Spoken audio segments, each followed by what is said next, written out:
कि आप अपना स्क्रीन रिकॉर्ड करते हैं तो वॉइस नहीं आता। इस समस्या के समाधान के लिए हम लोग चलते हैं अपने नोटिफिकेशन पैनल पर।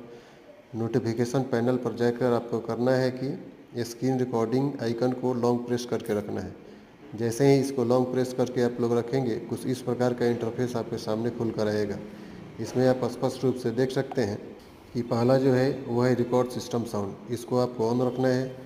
दूसरा है रिकॉर्ड माइक्रोफोन साउंड। आपके मोबाइल में रिकॉर्ड माइक्रोफोन साउंड निश्चित रूप से ऑफ होगा, इसलिए जब भी आप स्क्रीन रिकॉर्ड कर रहे हैं तो स्क्रीन रिकॉर्ड तो हो रहा है लेकिन वॉइस नहीं आ रहा है। तो सिंपल सा आपको करना है कि रिकॉर्ड माइक्रोफोन साउंड को ऑन कर देना है।